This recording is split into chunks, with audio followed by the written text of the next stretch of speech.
ప్రస్తుతం మనతో పాటు ఫోన్ లైన్లో విశ్రాంత సైనిక అధికారి కాళిదాస్ గారు ఉన్నారు. ఆయనతో మాట్లాడదాం. కాళిదాస్ గారు నమస్తే అండి. కాళిదాస్ గారు నమస్తే అండి. నమస్కారం సార్, ఆపరేషన్ సింధూర్లో భాగంగా మరోసారి పాకిస్తాన్ కుయుక్తుల్ని తిప్పికొట్టింది భారత్ సమర్థంగా. అయితే ఎలా తిప్పకొట్టగలిగాం సార్? వాళ్ళు దుస్సాహసానికి తెగబడ్డారు. మనము 9 ఉగ్రవాద శిబిరాలను కూల్చిన తర్వాత వాళ్ళు కూడా రిటాలియేట్ చేశారు. వాటిని అటు జమ్మూ కాశ్మీర్ లో జమ్మూ నుంచి మొదలయ్యి రాజస్థాన్ లో జైసల్మేర్ వరకు కూడా వాళ్ళ డ్రోన్స్ మిజైల్స్ తో అటాక్ చేశారు. కానీ మన ఎయిర్ డిఫెన్స్ వ్యవస్థ అంటే వాళ్ళని ముందుగానే గుర్తించి వాళ్ళు ప్రయోగిస్తున్నటువంటి డ్రోన్స్ మిజైల్స్ ని ముందుగానే గుర్తించి మన వ్యవస్థతో S-400 అండ్ ఇతర సపోర్టింగ్ ఆకాశ్ వంటి ప్రొటెక్షన్స్ తో వాటిని ముందుగానే మన రాడార్ వ్యవస్థతో గుర్తించి వాటిని కూల్ చేశాము.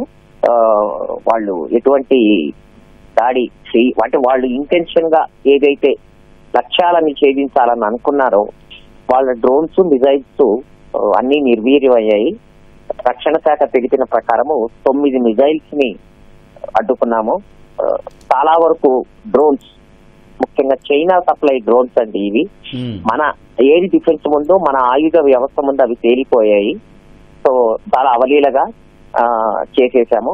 అంటే దీని అర్థం మనం 24 గంటలు అప్రమత్తతో ఉన్నామన్న విషయం వాళ్ళకి అర్థమైంది. మన ఆయుధ సంపత్తి సాంకేతిక పరంగా చాలా ముందు ఉన్నదన్న సంగతి వాళ్ళకి అర్థమైంది. ఏం చేయలేక వాళ్ళు అటెంప్ట్ చేశారు. అయితే ఇక్కడ ఏమిటంటే మనం అంటే ఉగ్రవాద శిబిరాలను ధ్వంసం చేశాము. వాళ్ళు మిలిటరీ అండ్ సామాన్య పౌరులు, సామాన్య నగరాల మీద అటెంప్ట్ చేశారు.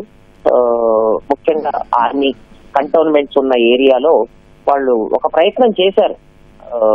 వాళ్ళ తరపు నుంచి కూడా రిటాలియేషన్ ఉంటుంది అని చెప్పి దీనికి తగిన జవాబు మనం ఇచ్చాము. మనకి ఎటువంటి నష్టము వాటిల్లో లేదని ప్రభుత్వ వర్గాలు తెలిపాయి. సార్, కాళిదాస్ గారు, F-16ని మనం ధ్వంసం చేయడం కావచ్చు, లేకపోతే ఆత్మాహుతి డ్రోన్లు కావచ్చు, పాకిస్తాన్ ప్రయోగించిన ఏ మిజైల్ని కూడా మనం చిత్తుగా పడగొట్టిన సందర్భం. అయితే దీన్ని బట్టి మన వ్యవస్థ ఎంత పటిష్టంగా ఉందని చెప్పొచ్చండి? చాలా పటిష్టంగా ఉందండి.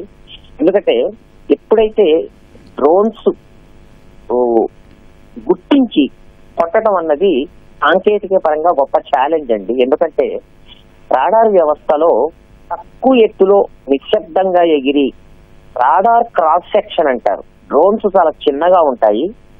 వాటిని రాడార్ వేవ్స్ పికప్ చేయటం సామాన్యంగా కష్టం. వాటి రాడార్ క్రాస్ సెక్షన్ ఆ రాడార్ సిగ్నేచర్ చాలా తక్కువగా ఉంటుంది.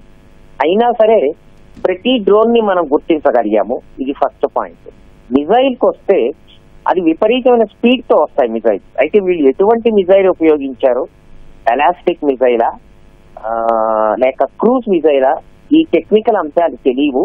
మన మిజైల్స్ వాళ్ళ మిజైల్స్ మనం కొట్టేశామని చెప్పారు. అంటే రెండు ఒక డిఫరెంట్ టెక్నాలజీ. ఎలాస్టిక్ మిజైల్స్ లేదా క్రూజ్ మిజైల్స్ అన్నది ఒక టైప్ ఆఫ్ టెక్నాలజీ, డ్రోన్స్ అన్నది ఇంకొక టైప్ ఆఫ్ టెక్నాలజీ. వాళ్ళు ఏకకాలంలో రెండింటిని ప్రయోగించారు. అంటే వాళ్ళ దగ్గర ఉన్న వ్యవస్థ అది. At the same time fighter విమానాలతో కూడా చొరబడటానికి రాజస్థాన్ ఇంటర్నేషనల్ బార్డర్ లో ట్రై చేశారు. 2 JF-17, ఒక పాక్ F-16 కూడా నాశనం అయ్యాయి. ఇది కూడా కాకుండా వాళ్ళ దగ్గర ఉన్నటువంటి అత్యాధునికమైనటువంటి ఎవాక్స్ అంటారండి, air born warning and control system అంటారు. వాటిని కూడా నాశనం చేశామని చెప్పి వార్తలు వస్తున్నాయి. అంటే వాళ్ళ దగ్గర ఉన్నవి వాళ్ళు ప్రయోగించి చూస్తున్నారు. కానీ ఈ రోజు ఈ క్షణం వరకు వారు ఏది ప్రయోగించినా మిజైల్స్ కానీ డ్రోన్స్ కానీ చాలా విజయవంతంగా అడ్డుకున్నాము. మన ప్రాణానికి కానీ, పౌరుల ప్రాణాలకు కానీ, ఆస్తులకు కానీ, మిలిటరీ అసెట్స్ కానీ ఎటువంటి నష్టం వాటిల్లో లేదని ప్రభుత్వ వర్గాలు చెప్తున్నాయి. కాకపోతే లైన్ ఆఫ్ కంట్రోల్లో విచ్చలవిడిగా ఆర్టిలరీ షెల్లింగ్ చేస్తూ సామాన్య పౌరుల పైన దాడులు చేస్తున్నారు.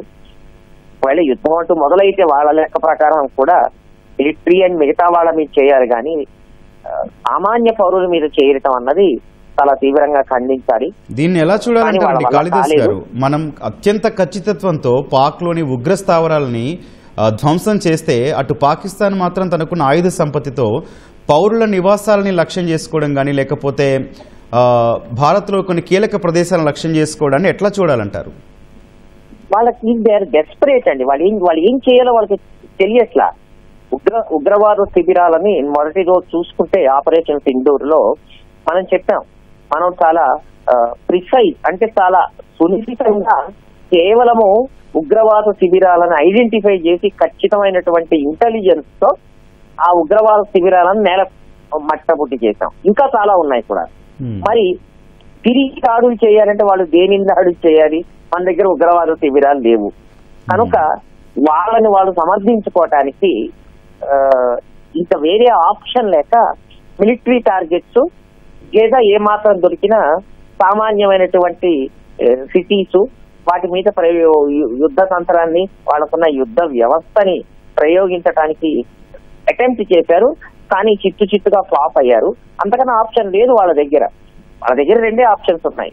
చేతులు ఎత్తేసి మేము ఓడిపోయామని ఒప్పుకోవటం అన్నా చేయాలి, లేదా రిటాలియేట్ చేయాలి. ఓకే, వాళ్ళ దగ్గర కూడా ఆయుధ వ్యవస్థలు ఉన్నాయి, ఆర్మీ, ఎయిర్ ఫోర్స్, నేవీ ఉన్నాయి.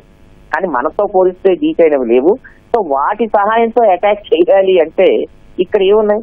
మిలిటరీ టార్గెట్స్ అన్నా చేయాలి, లేదా పౌరవాసాలన్నా చేయాలి, లేదా ఇతర టార్గెట్స్ చేయాలి. దానివల్ల ఏమవుతుంది? ఎస్కిలేట్ అవుతుంది వారు. అంటే వీళ్ళకి మనల్ని ప్రతిఘటిద్దామనే కాకుండా వార్ స్కేలింగ్ అంటారు దాన్ని. ఎస్కిలేట్ అంటే ఇంకా తీవ్రతరం చేసే దిశగా వెళ్తున్నారు వాళ్ళు. తగిన మూల్యం చెల్లించుకుంటారు. అట్లాగే పాకిస్తాన్కి సంబంధించిన ఆర్మీ కావచ్చు, సైనిక అధికారులు హమాస్తో చేతులు కలిపారు. ఎందుకంటే వాళ్ళు చేస్తున్న దాడులు అలాగే కనిపిస్తున్నాయంటూ కూడా భారత ఆర్మీ ఒక మెసేజ్ పాస్ చేసిన సందర్భం ఉందండి. అంతే కదా, కనపడుతుంది స్పష్టంగా. 3-4 నెలల క్రితం కొంతమంది హమాస్ లీడర్స్ పాకిస్తాన్ లో ఉన్నటువంటి తీవ్రవాదులతో చేతులు కలిపి వాళ్ళు కొన్ని డిస్కషన్స్ అయ్యారు. అంటే ఈ ఉగ్రవాదుల దాడుల్లో హమాస్ ఇజ్రాయిల్ పైన రకరకాలుగా హిజ్బుల్లా కూడా కలిపి వాళ్ళు దాడులు చేస్తూనే ఉన్నారు ఈ రోజు వరకు కూడా. వాళ్ళు ఇక్కడ ఉగ్రవాదులతో కలిసి పాకిస్తాన్ లో వాళ్ళతో వాళ్ళ అనుభవాలు లేకపోతే వాళ్లకు ఉన్నటువంటి ఇతరత్ర టెక్నాలజీస్ ఏమన్నా ఉంటే షేర్ చేసుకోవటానికి. ఎందుకంటే ఇప్పుడు దుర్మార్గులు వెధవలు ప్రపంచవ్యాప్తంగా ఎక్కడున్నా కలుస్తూనే ఉంటారు. సో ఆ రకంగా వాళ్ళు బ్రీఫింగ్ ఇచ్చి ఉండొచ్చు, మీరు ఈ విధంగా చేయండి అని చెప్పి. సో కేవలం పార్క్ ఆర్మీ అండ్ ఐఎస్ఐఏ కాకుండా ఇజ్రాయెల్ తో నిరంతరం పోరాడుతున్నటువంటి హమాస్ వాళ్ళ అనుభవాలు కూడా పంచుకొని ఉండొచ్చు. దానికి తగినట్టు ఆర్మీ, ఐఎస్ఐ ఈ ముగ్గురు వేరు కాదండి, ఒకటి గుర్తుపెట్టుకోవాలి. అక్కడ పాకిస్తాన్ లో ఆర్మీ, ఐఎస్ఐ అండ్ ఉగ్రవాదులే ఆ దేశాన్ని నడిపిస్తున్నారు.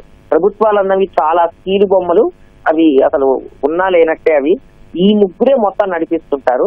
అందుకని హమాస్ లీడర్స్ వచ్చి పాకిస్తాన్ లో ఉన్నటువంటి ఉగ్రవాదుల నాయకత్వంతో చాలా సీరియస్ చర్చలు జరిగారని చెప్పి 3-4 నెలల కింద వార్తలు వచ్చాయి. వీళ్ళు వాళ్ళ గైడెన్స్ కూడా తీసుకుంటూ ఉంటారు. కాళిదాస్ గారు, మీకు సుదీర్ఘ అనుభవం ఉంది స్క్వాడ్రన్ లీడర్గా. మన దగ్గర పాకిస్తాన్ క్షిపణుల్ని గుర్తించేందుకు ఎట్లాంటి సాంకేతిక పరిజ్ఞానం ఉంది? ఎందుకంటే వారికి సంబంధించిన యుద్ధ విమానాలు కావచ్చు, క్షిపణులు కావచ్చు, గాల్లో ఉండగానే అత్యంత సమీపం నుంచే వాటిని మనం ధ్వంసం చేస్తున్న పరిస్థితి ఉంది. మన దగ్గర ఉన్నట్టు వ్యవస్థ చాలా అత్యాధునికమైందండి. రష్యా నుంచి ఇంపోర్ట్ చేసుకున్న ఉన్నాయి, మన సొంతంగా DRDO తయారు చేసినవి ఉన్నట్టున్నాయి. ఈసారి ప్రత్యేకత ఏం కనపడుతోందంటే వాళ్ళు దాదాపుగా టేక్ ఆఫ్ కాగానే కూడా టేక్ ఆఫ్ అయ్యి వాళ్ళు ఏ దిశగా వస్తున్నారు అన్నది పరిశీలించి దాన్ని మొదటి లెవెల్లోనే ట్రాక్ చేసేస్తారు. దాదాపుగా మన బార్డర్ కానీ మన లైన్ ఆఫ్ కంట్రోల్ దాటంగానే పేల్చేస్తుంటారు అన్నమాట. సో ఇది చాలా అత్యాధునికమైంది, కొత్తగా ఇంపోర్ట్ చేసుకున్నది. అది కార్యాచరణలోకి పెట్టి చూపించాము.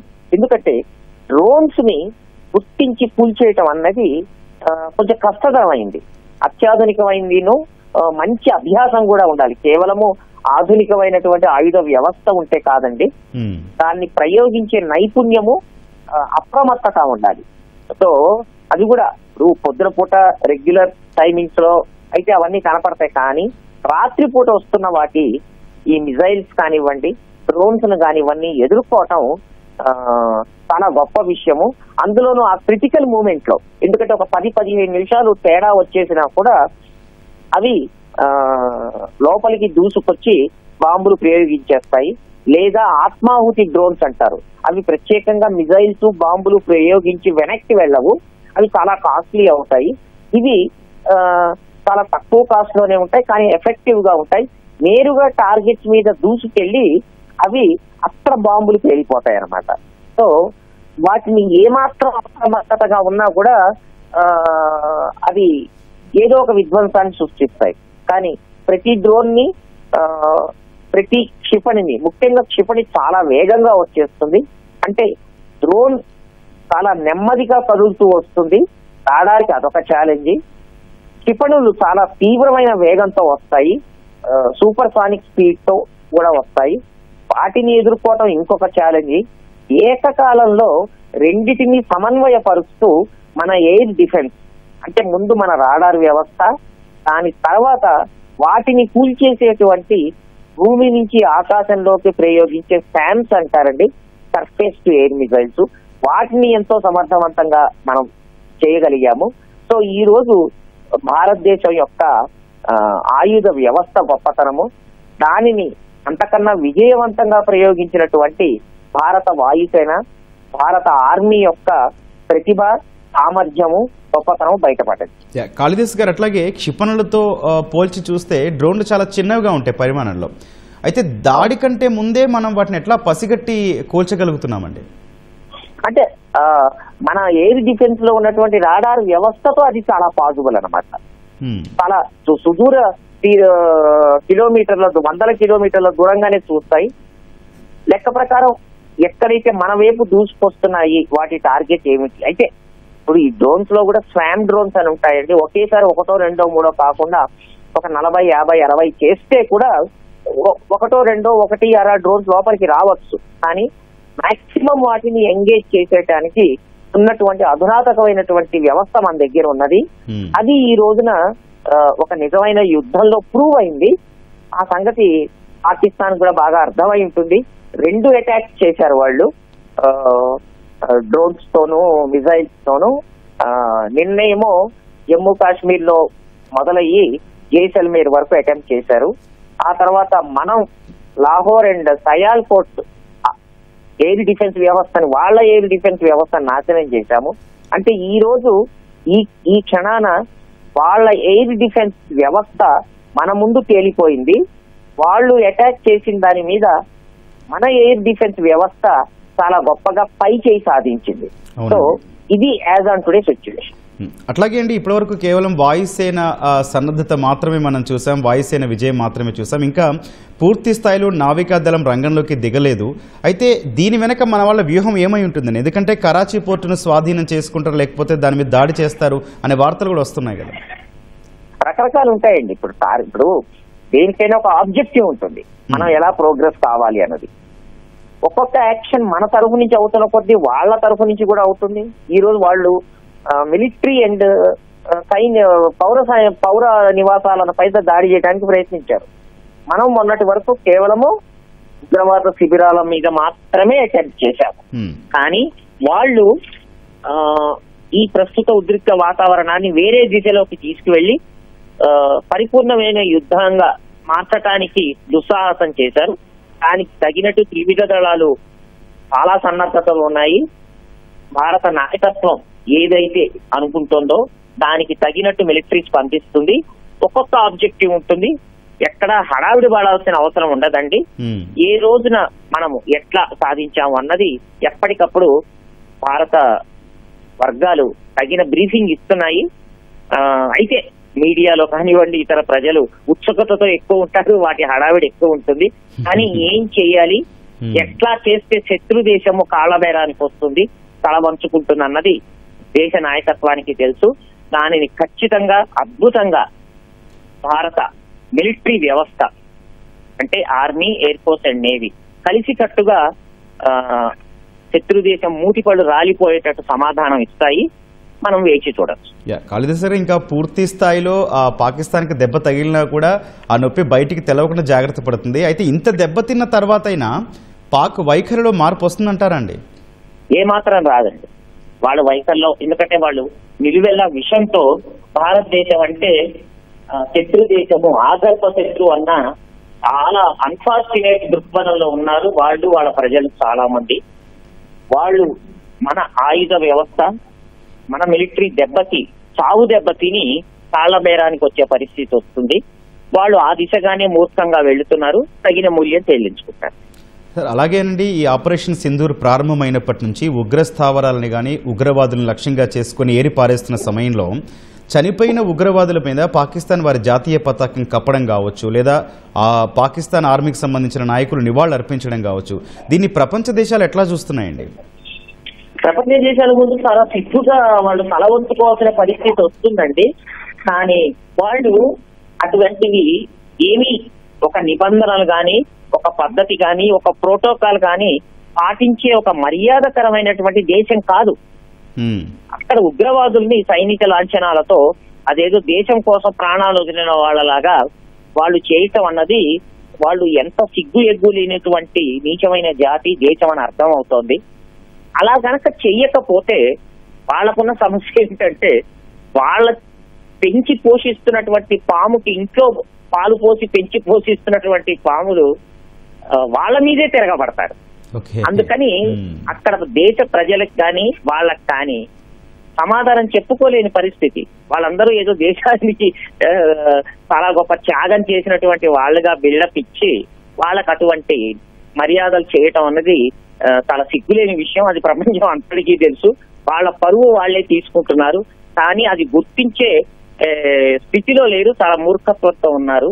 ఎందుకంటే ఆ వ్యవస్థ అలా తయారైపోయింది. ప్రజల దృక్పథము ఏదో రకంగా భారతదేశాన్ని నాశనం చేయాలి. దానికి ఏదైనా ఒక కారణం ఉన్నదా, ఒక పద్ధతి ఉన్నదా, ఒక రీజన్ ఉన్నదా? అలాంటివి ఏమీ లేదు. ఉగ్రవాదులకి సరైనటువంటి మర్యాద ఇవ్వకపోతే వాళ్ళ దేశమే అతలాకుతలం అయిపోతుంది, లేదా వాళ్ళలోని సివిల్ వార్ వచ్చేసేసి మీ వల్ల కావట్లేదు భారతదేశాన్ని నాశనం చేయాలని. మనం ఎటు తిప్పి ఎటు చూసినా అండి, భారతదేశానికి వ్యతిరేకంగా అన్యాయంగా అధర్మంగా పిచ్చి వేషాలు వేసే వాళ్ళందరూ వాళ్ళ దృష్టిలో హీరోలు అన్నమాట. వాళ్లే రూపాంతరం చెందారు ఉగ్రవాదులుగా. చివరికి ఆ ఉగ్రవాదులే వాళ్ళ మీద తిరగబడతారు సరైన మర్యాద ఇవ్వకపోతే. పాకిస్తాన్ పరిస్థితి ముందు నుయ్యి వెనుక గుయ్యిలాగా ఉంది. అంతర్గతంగా వాళ్ళు కంట్రోల్ చేయలేరు. యుద్ధ పరంగా చూస్తే భారత్ తో యుద్ధం చేయలేరు. అన్నిటికన్నా ముఖ్యం, ప్రపంచం మొత్తం మీద ఒక్క దేశం కూడా వాళ్ళకి సాంఘీభావం తెలపట్లేదు. అయినా వాళ్ళకి బుద్ధి రావట్లేదు. మనమే బుద్ధి చెప్తాము, మనకున్న దౌత్య మార్గాల ద్వారా, మనకున్న మిలిటరీ మార్గాల ద్వారా. చివరిగా కాళిదాస్ గారు, సరిహద్దుల్లో సైతం పాక్ భారీగా కాల్పుల ఉల్లంఘనలకు పాల్పడుతున్న విషయంలో ఎట్లా బుద్ధి చెప్పొచ్చు అంటారు? మన దగ్గర ఆయుధ వ్యవస్థ ఉంది కదండి, స్టెప్ బై స్టెప్ బుద్ధి చెప్తాం. ఏది ఉంటాం, వాళ్ళ ఉగ్రవాదుల ఇన్ఫ్రాస్ట్రక్చర్ నాశనం చేస్తాము. వాళ్ళు 2 సార్లు మన మిలిటరీ టార్గెట్స్ చేశారు కాబట్టి అంతర్జాతీయ పరంగా కూడా మన మిలిటరీ కూడా అవసరమైతే దేశ నాయకత్వం యొక్క ఆలోచన ప్రణాళిక ప్రకారము పూర్తి స్థాయిలో దిగితే వాళ్ళు తట్టుకోలేరు. సో వాళ్ళ గొయ్యి వాళ్లే తవ్వుకుంటున్నారు, వాళ్లే మన ట్రాప్ లో పడుతున్నారు. వాళ్ళు యుద్ధం ఆపే పరిస్థితిలో లేరు, చేసే పరిస్థితిలో కూడా లేరు. కనుక వాళ్ళ పరిస్థితి అడకత్తెరలో పోకచెక్కలాగా తయారైంది. దానికి తగిన సమాధానం చెప్తాము. వాళ్ళు కేవలం మూర్ఖత్వంగా వెళ్తున్నారు తప్ప వాళ్ళు చేసిన తప్పుని ఒప్పుకొని, ఎందుకంటే యుద్ధం ఎవరికి అది ఉపయోగకరం కాదు. 2 వైపులా ఆస్తి నష్టం, ప్రాణ నష్టం జరుగుతుంది. ఆ విజ్ఞత అనేది లేదండి వాళ్ళకి. మూర్ఖత్వంతో పోతున్నారు, చివరికి వాళ్లే నాశనం అవుతారు. రైట్, ధన్యవాదాలు కాళిదాస్ గారు.